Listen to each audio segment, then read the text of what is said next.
నమస్తే అండి. ఉప ముఖ్యమంత్రి హోదాలో జనసేన అధినేత పవన్ కళ్యాణ్ ఉమ్మడి విశాఖ జిల్లా ఏజెన్సీలో శంకుస్థాపనలు చేసినటువంటి రోడ్ల పనులు ఇంకా ప్రారంభానికి నోచుకోలేదు. 3.5 నెలలు గడుస్తున్నప్పటికీ కూడా రోడ్డు పనులు ఇంకా ప్రారంభం కాకపోవడంతో గిరిజనులు నిరసన కార్యక్రమాన్ని నిర్వహించారు. ఉప ముఖ్యమంత్రి వచ్చి శంకుస్థాపనలు చేశారు. ఆయన శ్రీకారం చుట్టినా ఈ పనులు ఎందుకు ప్రారంభం కాలేదని వారు ఆగ్రహం వ్యక్తం చేస్తున్నారు. గత ఏడాది డిసెంబర్ 22న పవన్ కళ్యాణ్ గారు అనంతగిరి మండలంలో పర్యటించి రోడ్ల కోసం శంకుస్థాపనలు చేశారు. అయితే రోడ్లకు మోక్షం కలుగకపోగా ఈ రోజుకి గిరిజనులకు రహదారి సౌకర్యం లేకపోతుంది. డోలీల సహాయంతో గర్భిణులు అనారోగ్యం పాలైనటువంటి వారు బయట ప్రాంతాలకు వెళ్లాల్సి వస్తుందని గిరిజనులు అంటున్నారు.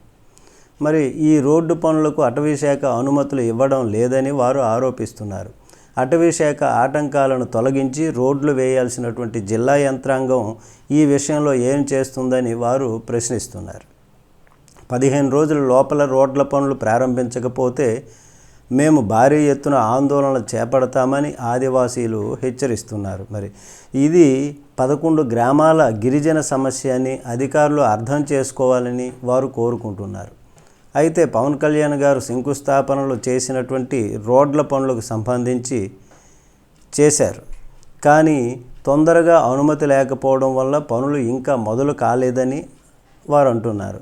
ఈ నేపథ్యంలో గిరిజనుల సంక్షేమానికి నిధులు వెచ్చిస్తున్నామని పాలకులు చెబుతున్నారు, అధికారులు కూడా చెప్తున్నారు. కానీ ఆచరణలో మాత్రం ఆలస్యం జరుగుతుందంటూ పనులు అవడం లేదని గిరిజన నాయకులు ఆవేదన వ్యక్తం చేస్తున్నారు. నమస్తే.